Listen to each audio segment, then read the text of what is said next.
Yo, what's going on, snipers, and welcome back to our Near Calendars franchise mode here in NHL 25. So, in last episode, we had the Stanley Cup Finals, and unfortunately, we managed to lose in that Stanley Cup Finals for the second consecutive year. Now, this Cup Finals was actually, I'd say, better, obviously, than last year's Cup Finals, but we did definitely still have our problems, unfortunately, and we could not get it done because it would have been really nice to get it done since we have a lot of old guys on our roster, but we couldn't get it done this season. Hopefully, we can get it done this upcoming season. If we can't, obviously, rebuild is imminent with this team, but you can see with the Stanley Cup Finals, we lost Game 1, 1-0 in overtime, so pretty close game. Could have won it, could have lost it. Obviously, we end up losing it. Then we lose 3-0. So at that point, I'm very concerned because we have not scored any goals in our first two games of the series. So it's like our offense is definitely not doing well enough. Our defensive play has been good. Our goaltending's been good, but we just can't score goals. Then we managed to score goals, but we only lose by one in a 7-6 crazy offensive game. If we would have been able to win at least that one, we could have got back into the series a little bit earlier, but we didn't. So at that point, I'm like, maybe we're going to get swept in the Cup Finals. Well, this team manages to rally off an overtime game-winning goal from Anton Frundell in Game 4 to keep us alive. So that was a huge win on the road to keep us alive in that Cup Finals. We then win 5-2 and 4-2. So at that point, I'm thinking, hey, maybe since we just came back from a 3-0 deficit and tied the series, maybe we do have a chance to win Game 7. Well, Game 7 goes to overtime, and unfortunately, we lose on a goal from Anthony Beauvillier, of all people, a former New York Islander, which is kind of insane. So we unfortunately lose in Game 7 of the Cup Finals, but it was a good run for this team, but it comes up just short, and it kind of sucks because, like I said, we do have a lot of old guys on our roster that could be retiring relatively soon.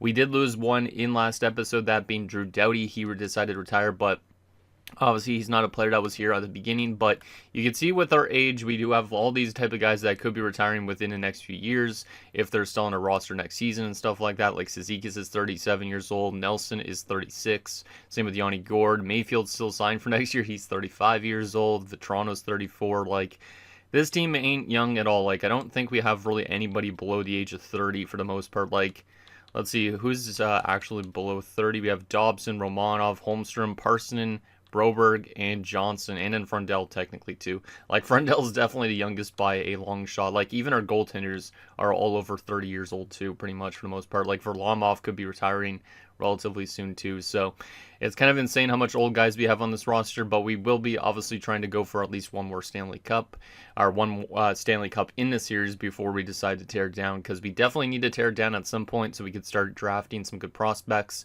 and building up that prospect pool where we could actually get back to a Cup Finals again with a completely different roster. But anyways, before we get into the 2028 draft, let's get in your guys' comments and see what you guys have to say about last episode, and then we'll get into the draft resign stage and prime up free agency and all that stuff. But I think for the most part, we're going to just try and maintain this roster as much as possible, so hopefully we could re-sign everybody that we have to re-sign this offseason. I'm not too sure I'll know what the cap space situation's like, but hopefully we don't have to kind of maneuver a little bit of our players to basically free up cap space to get everybody back. So the first comment is from San Taco. Says, I'd say take one more shot at the cup, sign the veteran players to one-year deals, then blow it up after the next season regardless of outcome. Try to move up in the draft if you can. After that, you need to start stockpiling picks. And yeah, that's basically what we need to do, is basically after the season, regardless of if we win a Stanley Cup this upcoming season or not, we definitely need to start stockpiling picks for the future, because right now our prospect pool is probably the worst in the NHL, I would assume, at this point in time. Like, if we go to in the system, you can see in terms of our best prospect with potential, I mean, Prince is technically good. He's got top 6-4 potential, but there's nobody else with top 6-4 potential. After that, you have Pratt, who has top 4 potential, but he hasn't been growing, which kind of sucks. So it's just basically, yeah, Pratt and Prince, I'd say for the most part, that are good prospects. I mean, Viking stats okay as a medium 9, but I don't know if he's going to really develop a lot, but you could definitely see there's a lack of them in the system at the moment. Even in the unsigned pool, there's not really a lot of them. Like, I think definitely the area that we're strong in terms of prospects is obviously the goaltending for the future. Like, Hudobin could be our backup next season. Solovyov is getting close to being an NHL goaltender as well, which is nice. And then we have Medvedov, who is a little bit more of a long shot to making the NHL, but I think he probably will make it since he's got that elite potential and should get a lot of growth throughout the seasons. And the last and final comment is from Dylan Burrows, who says, I think you owe it to Brock for another deep run at all costs. Let's do it all in. Throw in all your chips in the middle and give her. And yeah, I think we definitely do owe it to Brock Nelson. Brock Nelson, obviously being our captain, he was the best player for the team this season, and he definitely gave us a chance to win that Stanley Cup. And obviously, he's going to be getting paid a little bit more money than he's getting paid this season, which kind of sucks. Kind of wish I had signed him for longer term than I did. But 95 points this season, 45 goals. Then in the playoffs, he had 13 goals and 24 points. Like, this guy definitely is hungry for a Stanley Cup. So hopefully he gets a chance to win a cup this season. If for some reason we are not contending and we're not in a playoff spot and we're not going to make the playoffs this season, it might be a good move to try and trade him to a Stanley Cup contender. But obviously that depends. But I think our team should make it back to the playoffs, just permitted that we actually bring everybody back pretty much for the most part. But yeah, Brock Nelson could end up being a trade candidate maybe throughout the season if we aren't actually in a playoff spot. But I think, like I said, I think we will be definitely back in the playoffs again. It just, like I said, matters if we make the right decisions this offseason, which hopefully, like I said, we could afford to bring everybody back to this roster again for next year. So now that that is done, let's get on into this draft. We are going to try and move up in the draft, actually, for that matter. I will show you guys the draft class right now. There is a prospect that's supposed to go around 22nd, I think it was, and he looks really intriguing compared to everybody else that's supposed to go around our spots. So we are going to try and move up to get Kevin Crane. He is maybe a low elite, no guarantees on that, but he has some very good attributes. He's actually listed as NHL ready too, which is interesting because if he's NHL ready, I don't know who comes out of our lineup, but somebody will. And it will give us a bit maybe more youth in our system, which is good too. So, yeah, we will definitely be trying to move up to get Kevin Crane. We just have to move up from 31st to 22nd. We don't have a lot of picks that we can move to get up to that spot, but I definitely will try my best to get to that position around, so that way we could take him, because I don't like anybody else that's supposed to go around our spot. Like, there's probably like medium 9s and medium top 6Ds, which is not really ideal. So if we can move up to get Crane, that would be great, because obviously, like I said, we do need some good prospects in, and obviously we don't want to be moving too much of our picks around, because obviously after this season, we're going to be probably starting to tear it down and going into that rebuild state, which is going to be interesting to go through that after all these cup finals that we've just had. But let's hop on in to the draft, see what we could snag up here. We don't have a lot of selections in this draft as well. We only have our first. I think we have a couple other picks, but not a ton. Yeah, we have our second round pick, which is an early second rounder, so we could probably move that with the 31st to get that Kevin Crane guy. And we also have our third round pick, which is good, and a fifth rounder. So we're not going to really get probably a ton of good prospects in this draft, but as long as we could get the ones we wanted, it will be ideal. So also, a little thing on the bottom, you can see Sidney Crosby retired in the last episode, so that's pretty substantial, considering he still plays in our division, or he was playing in our division. Looks like no team around 22nd is willing to move their pick, which is interesting. But obviously, we're going to still try and finesse it. It's kind of annoying because, though, the Bruins are willing to move 23rd, but that's too late probably to get Crane. So let's go on over to try and make a trade with the Dallas Stars, who we lost to in the Cup Finals a few years ago. Maybe they owe us a good prospect, right? So we'll give them 31st. Value-wise, obviously, that's not really that close, but there's 11 spots in between those picks. So if I do add the early second rounder, I feel like that's a bit too much value, so maybe I could add the third rounder instead. But that feels probably like it's going to be too little value. I could just throw in the third rounder, to be honest. So 31st and 95 for 20. I don't feel like that's a bad offer. I'll throw an offer at them for that and see if that actually works, but I don't think that second rounder is... I think that second rounder is too much value, and it wouldn't be worth it just to move up 11 spots. Maybe it would be, but we'll try this first and foremost. If for some reason they want like prospects and stuff like that, maybe we could throw in something that's not going to work out for us, but let's see if we could get up to 20th overall. Not right there. Doesn't match their block, it said. Do I have interest in anybody that I could actually move? I don't really want to move anybody on our actual roster at the moment. I could move Scott Mayfield's contract. They do actually want Mayfield. Does Mayfield want to go to Dallas? He's actually listed as a top 6D again. He does not want to go to Dallas. Of course he doesn't. So I was thinking of maybe just throwing him into the deal. Not throwing any goalie prospects. Yeah, we might just have to do, honestly, our second rounder. Or I do a third rounder. We don't have a second round pick for next year's draft. That kind of sucks. What if I do a third rounder for this year still, and I gave you my fourth for next year? I know it's technically giving up picks when we're in a rebuilding state, but it's a fourth rounder. I don't think it's going to be much of anything. Give them the third and the fourth instead of the second.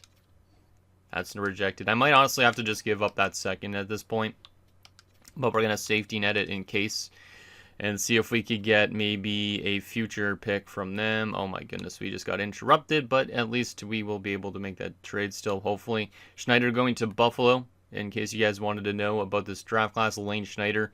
This guy's got a lot of X factors already. Nice little power forward for the Buffalo Sabres. Maybe we can't trade with Dallas. We could maybe try and trade with somebody like Seattle instead for 21.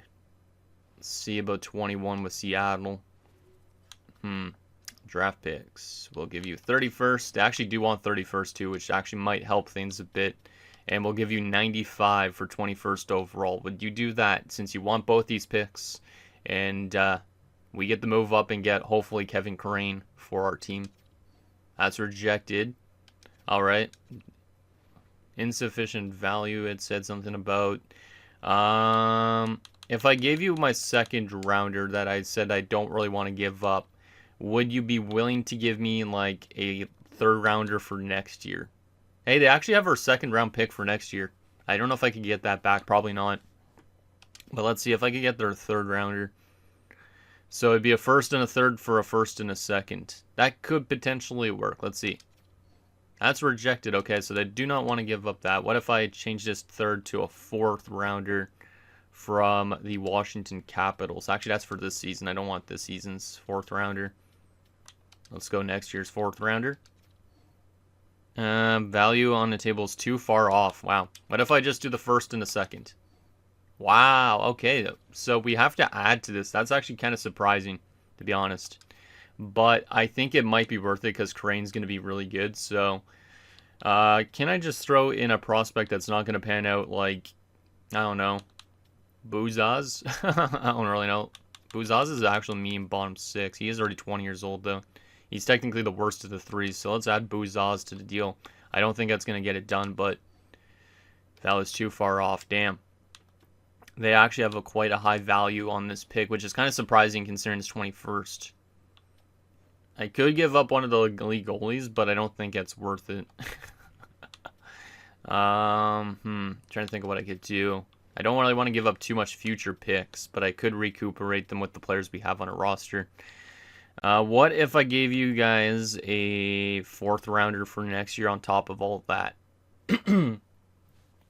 So a first, a second, and a fourth for a 21st overall pick. It is a lot to give up to get to the fourth to the 21st overall pick, but I think it's worth it. Obviously, we do give up a pick for next year, which kind of sucks. But let's see if that will go through, and it will. Okay, so we do give a little bit extra picks to Seattle than I'd like to have done to get Crane, but I think it's okay because next year's draft could be a crapshoot, and we're going to end up getting ourselves hopefully a pretty good player. Like hopefully he's a low elite with like a 75, 76 overall because that would be really nice for the prospect pool. And like I said, he could be ready to go for next season too, which is exciting. So anyway, second overall pick is Seadu, Travis Seadu, going to the Carolina Hurricanes.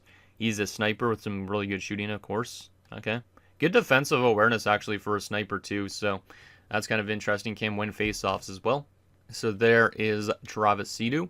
LA at number 3. Might as well take a look at what they grab as well. They take Neal, who's a 79 overall DFD. Luke Neal. All right. Good shot blocking, stick checking, as you'd expect. Good shot power. So maybe he can score some goals as well for them. But yeah, no real weakness with this guy other than obviously he's not the best accurate shooter. Interesting, okay. He actually has some okay passing as well, I think it said, so maybe he could pick up points as a DFD. Nashville at 4 is going to take Semyonov. Wow, that's a really good pick. He's just as good as his second overall selection, so LA probably should have went for Semyonov. I think it's pronounced Semyonov. But yeah, he looks really good. A playmaker. He has third eye, and he also has Spinorama, so this guy should be throwing off a lot of good passes to whoever's Nashville's wingers or centers or whatever the heck they are.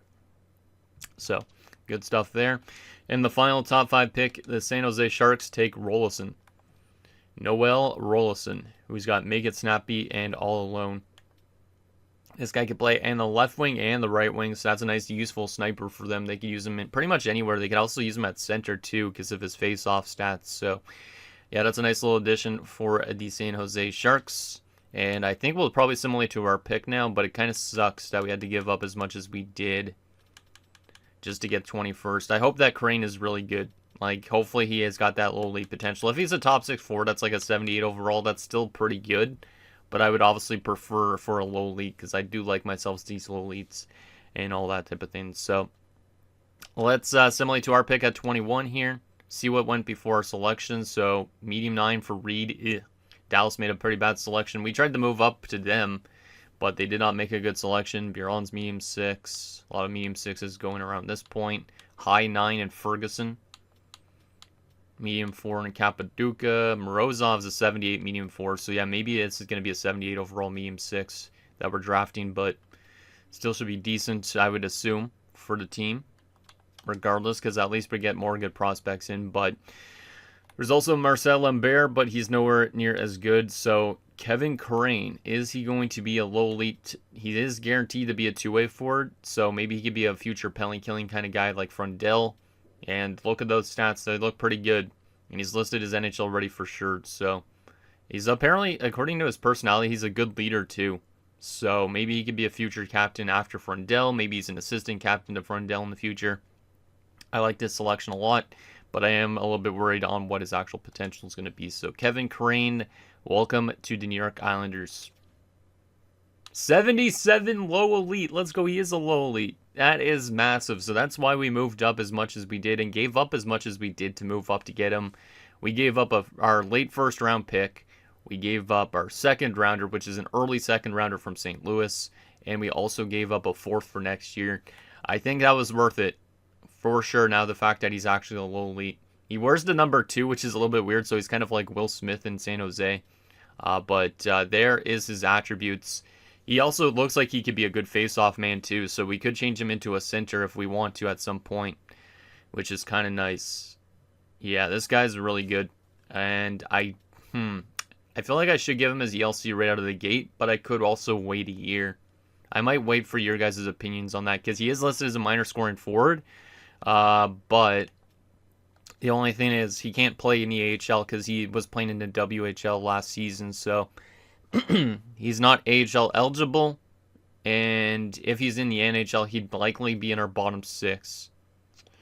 I feel like he probably can play on our NHL team next season, but I'm not too sure exactly yet if we want to rush him too much. 65 points last year. He looks like pretty good. Like, his only weakness is his fighting skill, which is a 70. Like, he's physical enough. He's got good skating. His defense is better than his offense, I would say, for the most part. But he does have really good offensive skills as well. So very excited to see what that guy develops into. That's probably one of our best picks we've made in this entire game.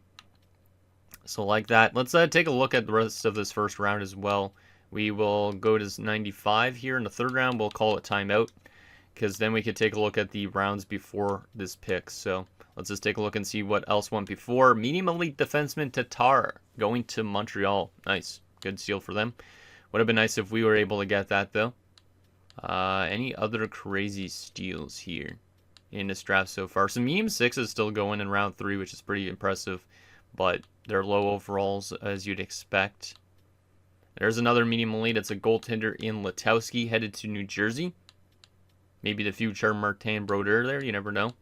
Another medium elite goaltender in Somers, who's a 47 overall, going to Buffalo. Buffalo is probably looking for that replacement for Devin Levi. Or was that Levi? Was Levi in Colorado in my other series or this year's? I honestly don't remember. There's a pretty damn good pick, though. Turco going to LA. 78 overall, medium 4 to start the second round. Hogos that Utah grabbed is a low lead sniper, so that's another good pick. What else we got here in this second round? So this was the pick that we traded, right? Was there another trade that happened here at the deadline? Or at the draft? There must have been. I feel like the pick that we literally just traded away. Actually, no, wait, maybe it was pick 4 that we just traded away. Yeah, I think this is what Seattle ended up getting with our selection that we traded. So they get ourselves a top 6 forward. I'm not too sure exactly, but yeah, it looks like a solid second round as well. A lot of top 6 forwards and some low lead steals like Sugihara, who's a 66 playmaker. Also a low lead in Michelli, 67 overall sniper, low lead. So yeah, this is probably one of the better draft classes we've seen up to this point. There's another low lead steal in Engfist in Montreal. So we're not the only one with a really good steal here. And a medium elite goaltender in Parrish going to Chicago. But I do want to take a look at what Seattle got with that late first round pick that we traded them as part of that deal. Let's see. So it was after our selection. So we were drafting 21. Let's see what else went afterwards. Medium 9s. Medium elite goalie Dubnik going to Colorado. Pretty good steal. DeMarchi, a medium 4. That's 78 overall going to Toronto there. And that's the first round. All right. I feel like Seattle traded away some of the picks that we literally just traded them, right? Because didn't we trade them a late first rounder? That was 31st. They must have traded it right away to Buffalo. Not too sure on that, though.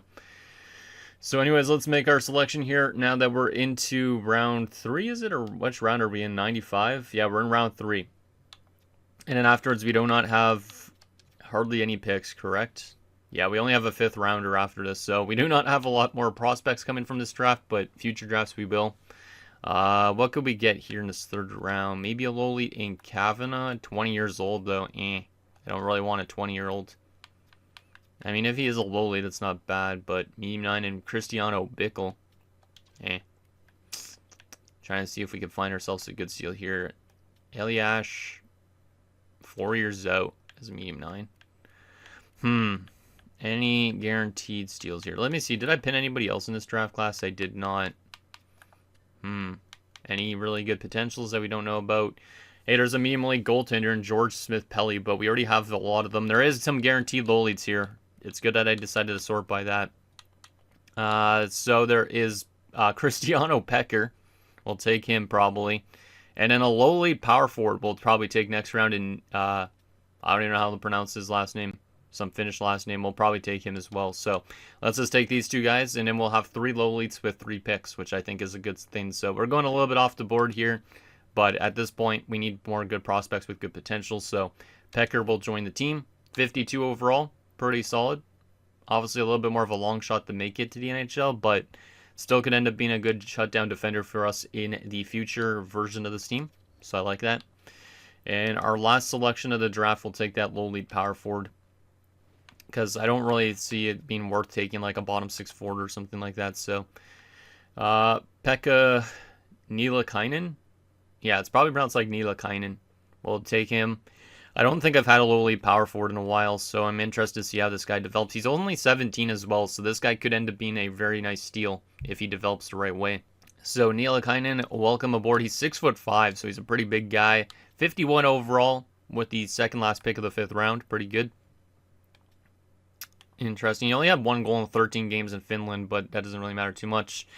Looks like he has a good, at least, starting point for his overall and stuff like that in terms of attributes.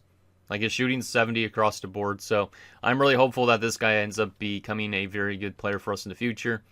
I think we've drafted quite well for the lack of picks we have in it, because we grab ourselves 3 low elites with our selections. So Crane's very exciting, of course. Will he get his ELC and play with us next season?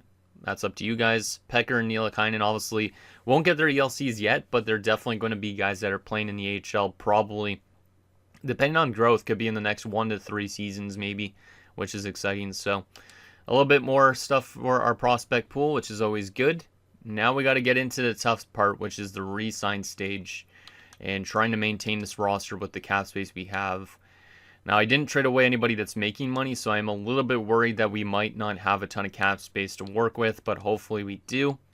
So that way we could just get everybody back. If we end up losing a player, we could end up making changes in next episode to free up roster space or money space in general to bring them back via free agency instead of via the re-sign stage. So just because I let them go in this episode doesn't mean I won't bring them back, basically, is what I'm trying to say. Obviously, the top priority is to bring back Brock Nelson, though, just so that way he could retire with this club and maybe get a chance at a Stanley Cup again if we're good enough this season. So, all our scouts are pretty much ready to come back. I could bring in new scouts again because we do not have all A scouts yet, but I don't really care too much about the scouts at the moment. Obviously, once we get into rebuild, though, that's going to be the important thing to have good scouts at that point. So let's go to Resign. How much money do we got? 24 million bucks. Oh boy, I probably should have freed up some cap space because Anton Frundell is going to cost a lot of money too as an RFA. Brock Nelson's going to cost a bit. I might not be able to afford to bring everybody back here, depending on their asking price. Yikes. Let's go first and foremost to the RFAs here.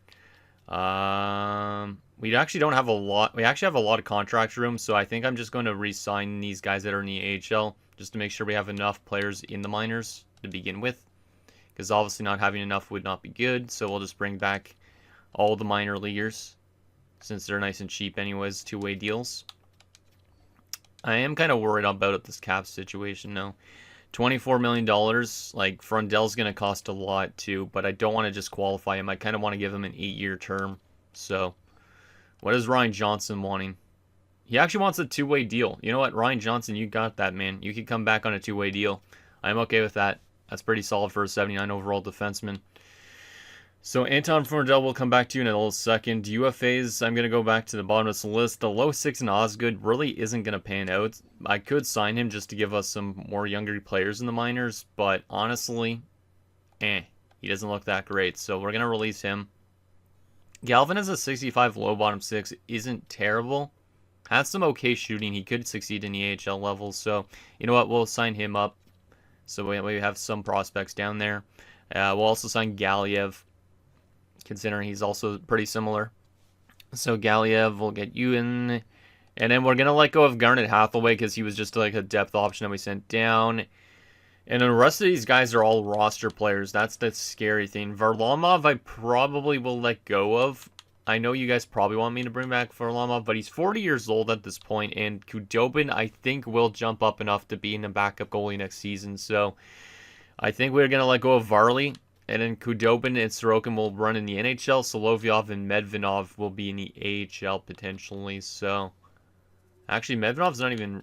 He doesn't need to be signed yet, so maybe I could bring back Varlamov, but I play him in the minors instead with Solovyov. I don't really know. I don't know if I want to do that.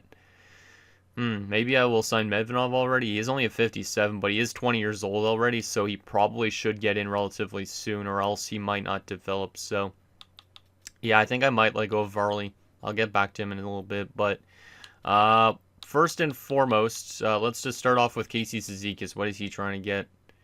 You know, that's pretty good for a depth forward. I probably will bring him back on a price like that, but I need to make sure I get the big guys first. Parsonen's relatively cheap too, so I could probably get him back. Beck Malmstein's probably not super important. He's relatively around the same cost. What about Yanni Gord? Gord actually really wants very dirt cheap.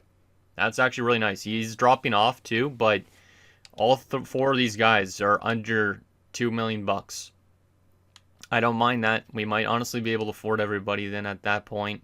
Obey-Kabul is also relatively cheap. What about Broberg though? I feel like he's going to be a bit too expensive. Yeah, 3 million bucks. As a top 6 defenseman. Is he listed as a top 6? Yeah, he is. I really did like the way he played with us this season. Plus 26. Playoffs didn't do really much. I could bring him back, potentially. He is younger, too. What about Frankie V? Is he going to try and get paid too much? Wants only a 1-year deal, but 5.5. Okay, I'm going to definitely have to come back to a lot of those other guys. I need to make sure, first and foremost, that Brock gets signed, and I'm going to have to make sure that Frundell gets his massive deal that he's worth getting. So let's start off with Brock Nelson. Let's see. Has a lot of organizational interest, so I should be able to drop his contract a bit. If I go 1 year, it drops down considerably. I don't know if he's going to want just a 1-year deal. So I'm probably just going to give him the 2 years so that way he probably retires with the club. But we should be able to drop this down maybe by close to 2 bars, which would save us a lot of cap space. So let's see if we could get him down by like 2 bars. And then we'll eventually come back to the other UFAs and stuff like that once we have like him and Frundell for sure signed. So we'll go like 6.550. And if we get him signed, if we get Frundell for like 8, we should have the cap space to bring everybody else back. And obviously these two guys are the most important. So let's just also be nice to Brock and give him a no trade clause. Yeah, we'll give him a no trade clause, I think. Yeah, we'll give him a full no trade clause. Let him retire with this team and make sure that he doesn't get dealt. This will definitely give him a little bit more incentive to accept that little money. Actually, we might be able to get him for less because of that no trade clause. It's like a full no trade, so we might be able to get him down to like 6.2. Yeah, let's go with 6.225. And in a full no trade clause.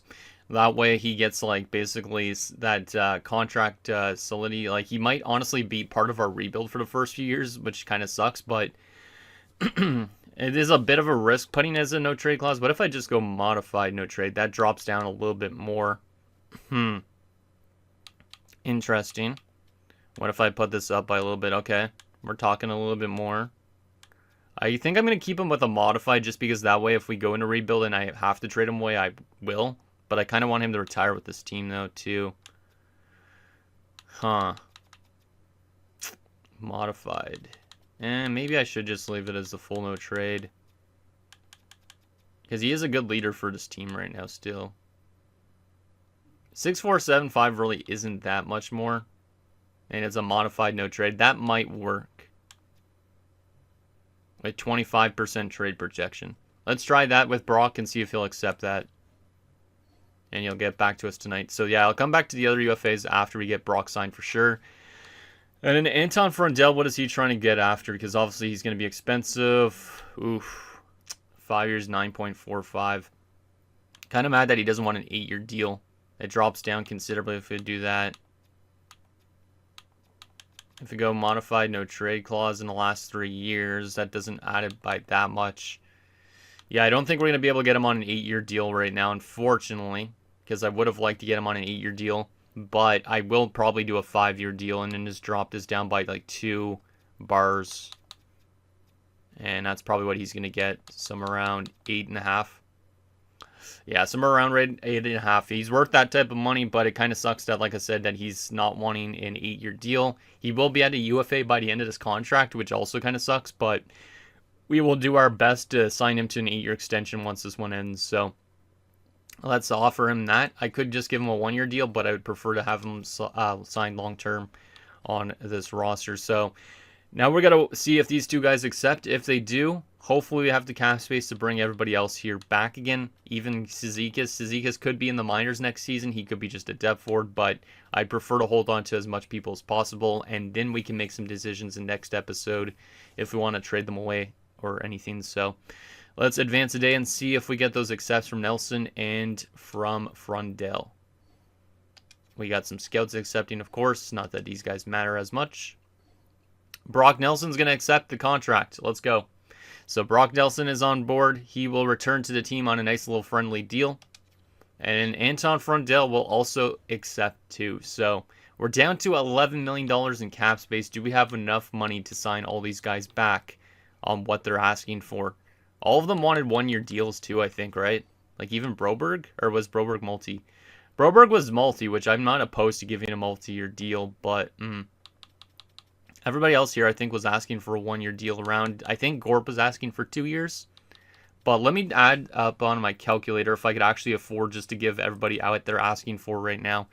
So let's put in $11.485 million. And then let's go minus whatever Casey Cizikas is asking for and all that. It's a little bit more work than I want to do in this episode, but I want to make sure we have the cap space to afford every single player here. And except for Semyon Varlamov, potentially. Just because we don't really need him as much. 10.31 once we get Cizikas signed, potentially. If he accepts that, basically. Parsonen's trying to get 16.50. So let's minus that as well. I really hope we have enough cap space to get everybody back. That would be really good. I mean, then I think we're going to be still a little bit of worse of a team, though, with Yanni Gourde, because he's dropped off a lot, but might be okay. I mean, we could definitely still make some trades in next episode with some of these players involved to basically upgrade our team a little bit still.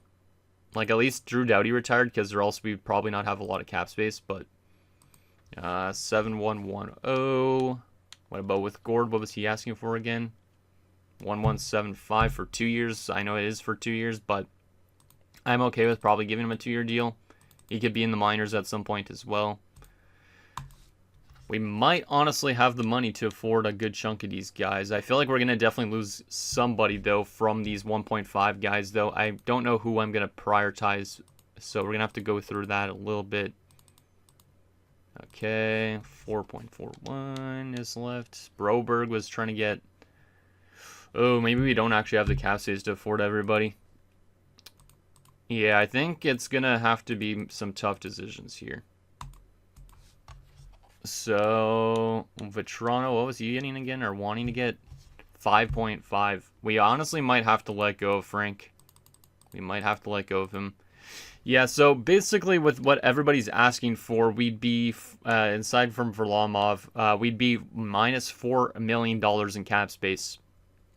So we'd be over by $4 million bucks. So we got to prioritize certain players on this team. And I'm trying to think of what I want to do here. I think letting go of the older guys probably makes the most sense in a way. So technically letting go of Obey-Kabul, letting go of Gord, letting go of Cizikas, potentially. And then we bring back Parson and we bring back Beck. But both of them are technically similar players. Maybe I'd let go of Beck, too. Broberg, I definitely think could be a prioritization because he's a young defenseman by comparison to the rest of our roster. He probably has more value. Frank Vetrano is a good player for us, too. He's technically in a really important spot. Like, if we look at our roster right now, I'm trying to think if he'd be easily replaceable. Not really. Not really. I mean, Barzal's playing on the right wing as well, so it'd be Barzal. Bjorkstrand could be on the right or left wing. This is a tough decision, man. I think I'm going to probably... Frank Vetrano's trying to take half the cap space we have left. But I do think Broberg is probably #1 priority out of these guys. So I'm going to bring back Broberg. But he wants a 3-year deal. That's the only thing that kind of sucks to me. But I think I could be able to move him easily in those 3 years. So let's just drop his contract by like 1 bar around. Maybe 1.5 bars. Since he is at around 2 bar interest, we should be able to get him down a little bit money-wise. Yeah, 2.75 for 3 years. Let's do that. Maybe I could actually save some money by jipping people off a little bit. Then I could afford everybody. I'm not too sure. Frank Vetrano. All these other guys are so old. Parsonen, I definitely want to hold on to Parsonen for 1 year. He also has a lot of organizational interest, so can I drop him down as well by almost 2 bars? If I could drop a lot of these guys down by 2 bars, I honestly might be able to afford everybody back. So that would be good if that's the case. Let's see. Yeah, I honestly might be able to afford everybody if I drop them down by 2 bars. Like, how much would that be for Casey? Like $1 million? What about Frank? What about for 1 year on him? He doesn't have as much organizational interest, though. So it would be harder to drop him down. Like, his asking price probably is pretty firm, I guess. Probably could drop him down to like 4.9 or 4.8, something like that. Let me advance and see if we get Broberg and Parsonen back, because I think they're the priority. I am going to let go of Varlamov, I think, for sure, because what was he trying to get? Oh, he's trying to get a 2-way contract. That's not that bad, to be honest. It won't constrain us that much, but I don't feel like we don't even need him on a 2-way contract, because we already have the league goaltenders and all that. So, yeah, I think I'm going to let go of Semyon Varlamov. I know he's been a good goaltender here, but he is old. He's going to retire soon. Best of luck to him in free agency. We got to get rid of some old guys, you know. And we are going to sign Medvedov for the AHL just because he's already 20 years old. So let me get him signed up. But Crane. Crane's an interesting one. I don't know about him yet, if he should get an ELC yet. I feel like he should, but he could easily replace somebody like Beck Mallenstein, to be honest, on that 4th line, too. Yeah, I think I'm going to let go of maybe a couple of these, like $1.5 million guys. Because those are the type of guys that we could replace easily in free agency, I think. Aside from that, Frank Vetrano, I can't really replace as easily. So I think what we're going to do here, I'm going to bring back Cizikas, even though he's 37 years old at this point. He's going to be dirt cheap. So let's try and get him for... let's go 10, this like right around here, $1,050,000. And then I think I'm going to let go of Malmstein. Yanni Gord's kind of an interesting one. He is also relatively cheap, too. I think these $1.5 million guys like Malmstein and Obey Kabul, letting go of them is not an issue. I'm going to try and get Frank Vetrano on a bit of a cheaper contract. It's going to be probably tough because, like I said, I think he's probably pretty firm on his contract ask just because of the organizational interest. But let's try and get him for like 4.825 for a year. And let's advance today and see if all those guys accept. That will definitely make some decisions a bit tougher, probably. Vetrano wants to stay with the team for 4.8. That's good. Parsonen accepts as well. Cizikas does. And Broberg does. We're down to 4.585 in cap space. I might be able to honestly knock these guys down more in price. But we aren't going to have hardly any cap space, so I might have to make some changes in the next episode in terms of trades to free up more space, if there's actually any good free agents out there. So I'm trying to think. Obey Kabul was trying to get what? 1.5. He does have a lot of organizational interest. If I drop him down by 2 bars, you're looking at 1375. I actually could be able to afford still, I think, everybody, maybe. Let me just go back to the calculator here. I know I'm just making this episode super long by doing math and all that, but we need to figure out if this is actually attainable for us, because if we get to re-sign all these guys and have cap space for a little bit, that would be good. Like I said, I might have to make some trades in the next episode, but we are going to just try and make sure we have everybody back for the most part, except for Varlamov. Like I said, he's gone because we want that young goaltender to get a chance, probably. So if I could get, what is it, Obey Kabul on 1375 instead, we'd be down to $3.21 million in cap space. If I get Yanni Gord down to 2 bars around, we could maybe get him for just over $1 million. I think we could afford everybody, just because of their organizational interest. It just depends if they'll actually accept the less money or not. And Beck also has good organizational interest. So we should, be able to afford all 3 of these guys. So I'm going to give them all contracts. But if they, obviously they'll accept likely. We are going to have to make some changes in the next episode. Like getting rid of Scott Mayfield's contract, I think could obviously help us. So we might do that. But let's get these guys on cheaper contracts. So we'll try and get Obey Kabul on 1375. We'll try and get Yanni Gord. I know this is a 2-year deal, but should be movable. And he's probably going to retire before it ends anyways, my guess. We'll try and get him for just over $1 million. And then Beck will try and get you down to right around this point as well. And if all those guys accept, we probably have barely any cap space. So like I said, we probably need to make some adjustments in terms of the cap in next episode. Let's see. So Bakabul accepts, Malenstein accepts, and Gord accepts. So we're down actually to 3.235. That doesn't really make any sense. Okay. I mean, we have cap space, so we don't really maybe need to make as much moves as I thought. But what do we got on our roster? So we technically have probably exactly the same roster as last season so far. Maybe some guys are going to push other people out.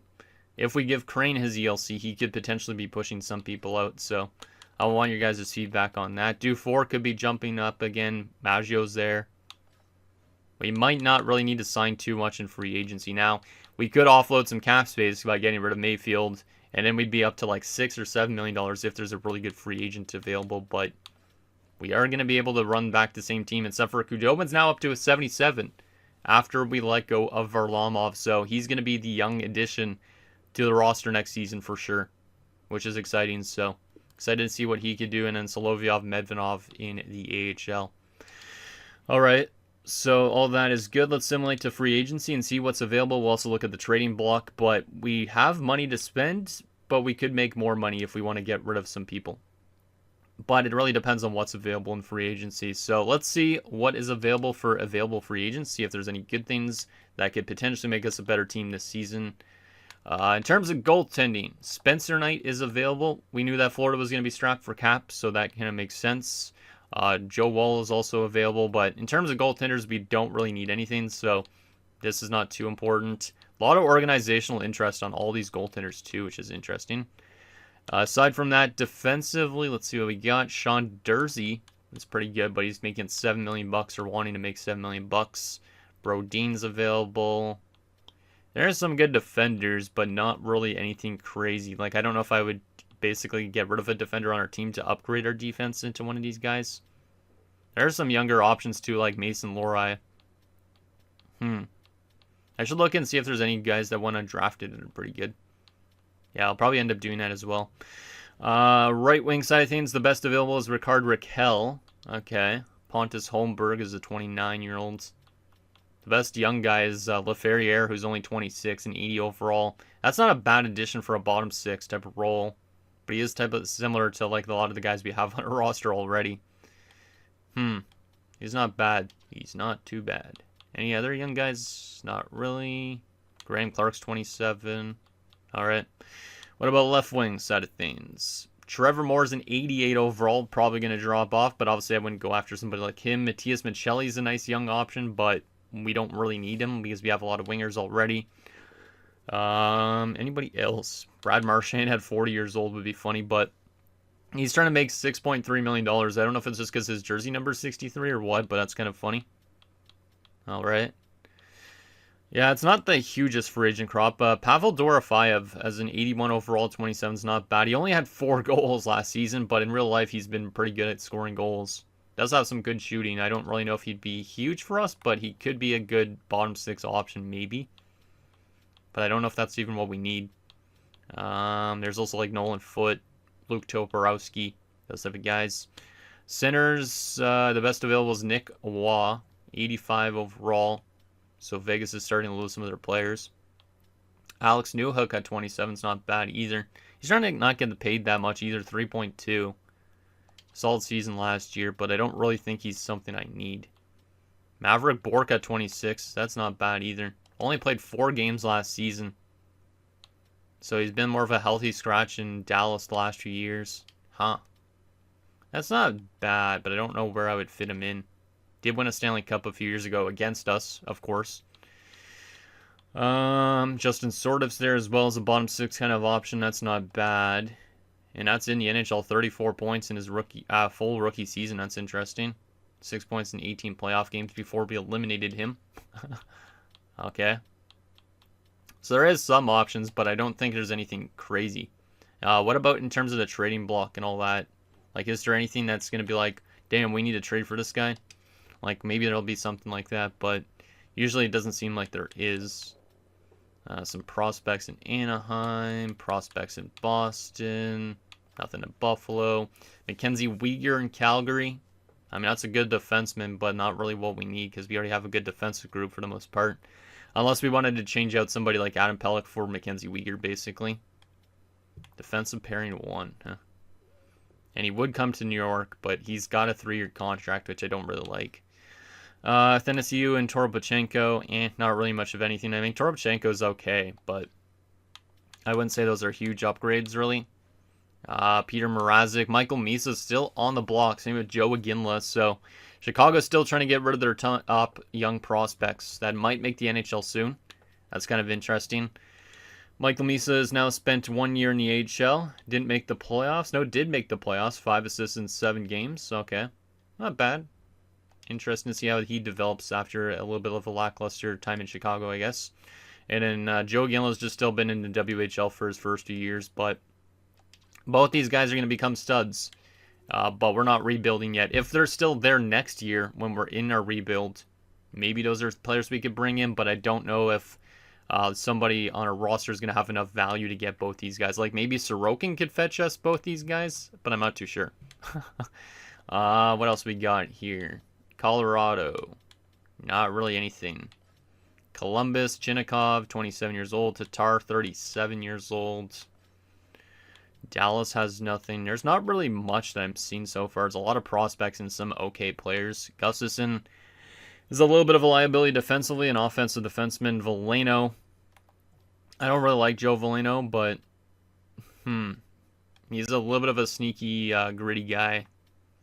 He would come to New York, but he's on a 4-year deal at a pretty steep price, I would say, for what he maybe brings to the team. Actually, he does pick up a good chunk of assists. He's not really that bad, but I don't think it's somebody I need because their center depth is okay. Florida, Dumba, Luosterainen, Desharnais, Oleksiak, and Vakanainen. Maybe they're trying to blow it up a little bit, or they're trying to free up some cap space. Something like that for Florida. LA, Lindstrom, Minnesota has Matt Boldy on the block with 2 years left. Now, that's an intriguing player, but I have no idea where I would fit him into a roster. I don't think he's something I need.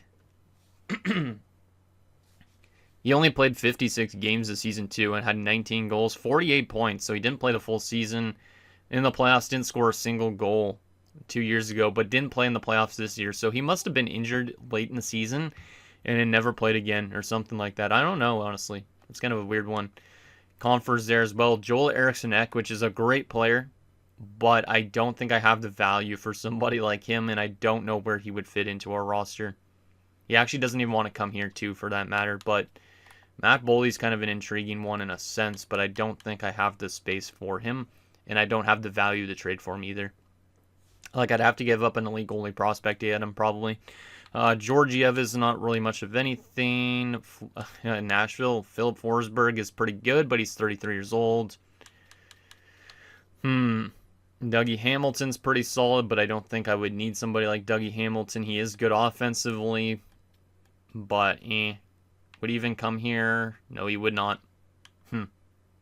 Jonas Siegenthaler is a good DFD, but honestly, does he simulate good? Somewhat. Yeah, he's okay, but I don't really know if I would bring him in. He could be a good defensive upgrade from Pelech if Pelech's dropping off, but I'm not too sure Pelech is. They're right around the same age, I think.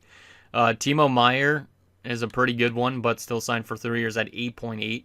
You also have Ryan McLeod, who's a good bottom six kind of guy. 4 goals in 8 games, though, as a depth option's pretty good. Looks like they probably just threw him into the lineup where whoever was injured was, though, because he played power play time. So that's interesting. Noah Cates. So there is some like cheaper depth options as well. The Rangers, K'Andre Miller. That's a pretty good one with 1 year left. No, no clause either.